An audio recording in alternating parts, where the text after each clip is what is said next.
Hey Degrassi viewers, this is Devorah Roberts, video producer of the Towerlight. I'm Ashley Beall, assistant video producer of the Towerlight, and we're here to talk about episode something of season 13, 14? 13. It's called Dig Us. Dig Me of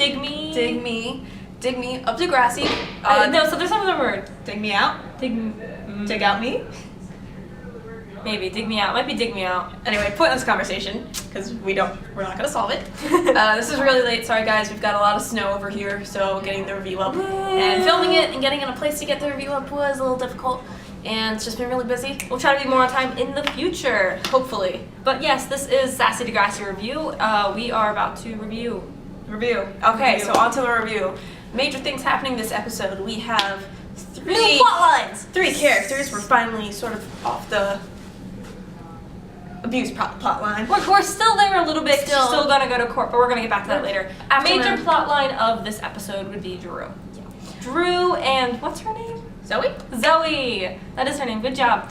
You didn't even watch Degrassi that much. I know. I'm so proud of myself. All I know is because she's the little 14-year-old. Yeah, she's like 14 and he's like 17 or 18. And it's probably illegal.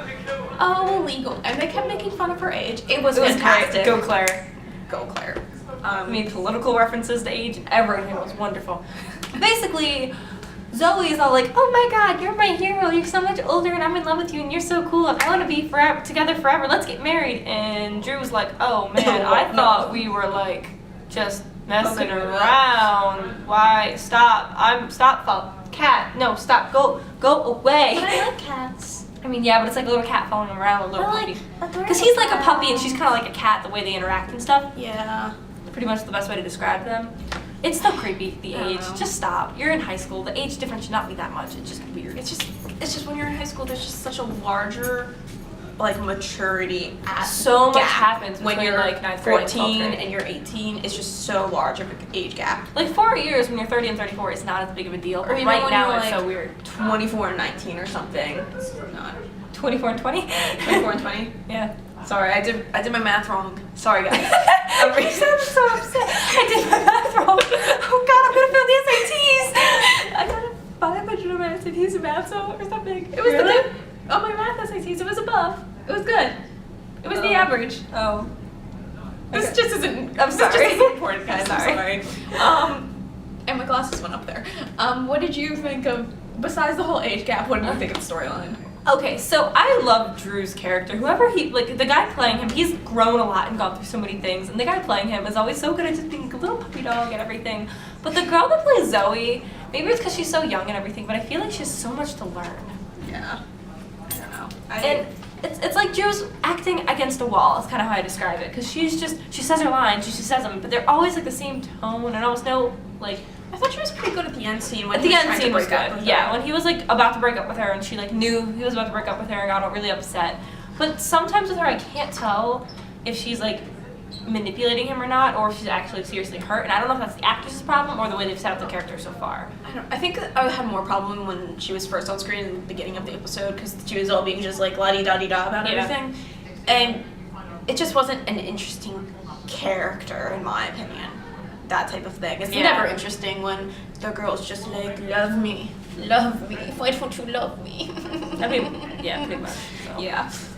So they ended the episode with basically him being like, yeah, let's be in a relationship, even though he was gonna go break up with her because they had sex and he didn't want to hurt her feelings because she was all like, you used me for sex and all these things, and he didn't want to be a bad guy, but now he's kind of being worse because he's leading her on even more. So, Drew, stop. It's just, don't do that. Yeah. Especially when, the thing is, she's 14. It's just so much. It's just so much. He's like trying to get a job with this guy, and she's so concerned with like parties and all these things, and it's just, there's so much different there that like, it really is not gonna work. Yeah, it's like the job thing's really important, and then she's like, yeah. But okay, so Allie. Let's go her storyline. It's not too much going on here. No, it's just the science thing. I don't know. I thought she was being really obnoxious. Oh no, I only have one hand, but I don't need anyone's help. Go away. You're like that all the time. You're like, I can do this myself. I don't need your help. No, that is like literally you in a character. No, I'm not. I just say I do the things myself because I don't want to, and then I do the thing myself, and then it's fine. But her arm is broken. That was dumb. it's a thing. It happens. I've been in this thing before. You can still do a lot of stuff. She just misses science. She didn't want to be helpless because she's been so helpless with her abusive boyfriend that she didn't want to be helpless again. I know, but it's like fine. And then at the end, she learned, you know, I'm allowed to get some help, and she does. She asks Jenna for help. She was truly realizing that maybe At it's least okay. it was like friends. That was the thing. Connor was being super nice about it. His character's gotten a lot better over the years. He used to be so creepy. He was kind of bland, but he was there. He was, I don't know, he was just a random side character to me. She had about like 4 or 5 scenes, I think. Yeah, she wasn't. I think she might have been the smallest one, but I just wanted to go her next because I wanted to save my favorite personally for last. Okay, so Imogen! She's back! I missed Imogen. She's so great. I don't know who she is, but Viva la Revolution! Basically, she starts by going to class for some presentation. She's running late. She might have overslept. And, okay, neither of us noticed it at all because it's not a thing, not even a big deal, but one of the guy classmates, actually I think it's what's-her-face's older brother. It's literally her friend doing Sarah. I think her name's Sarah. I thought it was Becky. Becky! Why do I always think it's Sarah? She's played by a Sarah. Her actress's name is Sarah. Sorry. I'm sorry. Becky's older brother, Luke I think his name is, called her out on not wearing a bra in class, and then the teacher pulled her aside and was like, you have to go home and put on a bra. Which is bull crap. Okay. I don't want younger viewers to hate me. This is true. It's a good point. Younger viewers important. But it's just terrible, and I have seen those situations happen in high school before, and it is dumb. Do not let And anyone middle do school that and to everything you. else. Don't ever just stand up for yourself. And like, a teacher shouldn't be doing that at all. Mm-mm. It's ruining their self-esteem. It's basically making them being ashamed of their body. It's always on the girls. It's never on the guy that calls her out. He didn't get in trouble at all. That was inappropriate completely, and just misogynistic and sexual harassment. But good to Degrassi for calling this shit out. Sorry, younger viewers. But honestly, because she did not take no for, like, she was like, no, this is wrong. Immediately goes to the principal, is shut down by him. Immediately. Which is terrible. And Yeah. again, that actually happens. Yeah, it happens all the time. I've read stories about it. It happens all the time. So then she's like, even then, is like, but it's not in the handbook. And he's like, but it's in the community guidelines. And it was appalling, but like, so it realistic. happens. It does happen, and I'm really glad they're making this a thing. Yeah. So then she's on air a lot. She works with the camera, and they give like Degrassi viewers something to watch. So what she wants to do is start a revolution because she thinks it's inappropriate. So she puts her bra on outside of her shirt, and it's like the dress code is sexist, and she's calling it out. And it's not like a terrible thing she's doing. It's not even. She's wearing just a bra. showing that we sexualize it all. Yeah. But can we talk about how I didn't even notice Degrassi? Like, come on. I didn't. Wow. What? Like, it just wasn't obvious at all, you know? Oh, for her not wearing a bra? Yeah, I was just, Yeah, like, but- people do that all the time. It's not a big deal. We're always sexualizing women's bodies. But she brought up, like, she was even reading some of the dress code things. They're always for women, even though they don't specifically say it. Like, the spaghetti strap things kills me. And the midriff stuff. How dare we see your shoulders? Gosh, Shoulders. Shoulders. Or how dare we see a bit of cleavage? The guys are gonna fall on the floor. I think they control themselves well enough, mostly in the day. And if they don't, then that's their problem. But even after she makes the video, and a lot of girls in the school are like, yeah, and they start wearing their bras outside, and they're like part of the revolution, and they're like, yeah, this is bad, and we shouldn't do this. Principal Simmons? Snake? I call him Snake because that's why I know him from back in middle school. So yeah, 'cause I don't know. he's like the longest Degrassi guy ever. He's been on Degrassi since Degrassi career, man. Good job.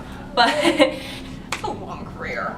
it is. But it's a good career. I was like, I'm gonna be on Degrassi for the rest of my life. I mean, if it works. I mean, for I him. guess it's TV. I think he might be one of the producers now or something. I don't know. That's He's pretty cool. It's whatever.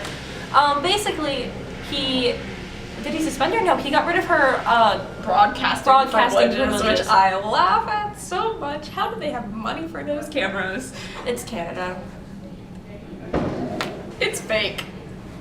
Yeah, that too. It's like PCA from Zoe 101, the high school for all the rich kids. But Oh, suddenly, yeah. but they weren't all rich. But yeah. I forgot that was a thing. Whatever. Anyway, moving on from the camera, yeah, she takes away broadcasting privileges. And this doesn't stop her either. Her fire is not put out. she puts up a little page called Face Range, because I guess they can't say, They don't say Facebook or Okay, whatever, but they call it probably- face range. probably like marketing or profiting or Something like copyright, that. I don't know. So, and makes like the anti-Degrassi Dress code thing. dress yeah. code. And it's not a bad idea, honestly. And Becky seems really like, scared for her for it, because I guess it is kind of like. Yeah, it's a thing where it's probably slandering, where she could get suspended for it if they made the right case. But it's a thing that would probably, in the real world, be brought to Supreme Court eventually if she actually wants to keep going through with it. Yeah. Because this is something that has happened before. It's a really good subject, and I'm really glad they're tackling it. I'm really anxious to see the next episode of what happens next. Because, and that's really good for Degrassi. I want to see the next episode because I want to know what happens next, so good for you. I like that. But I think that's pretty much everything else we covered. Anything you want us to know, or how you feel, or if you agree or disagree, let us know. Great. Okay, so I really, really like this episode. The one thing that brought it down was Zoe's character, her actress, whatever. Just kind of felt kind of weird to me, like a wall. But overall, I really liked it. So I'm actually going to give this an A-. I think it was good. I give this a B+, which is higher than my last one, for not having Maya in there, because I really don't like her. And it's lower than an A because Zoe's actress, not that great, but higher because I like Imogen.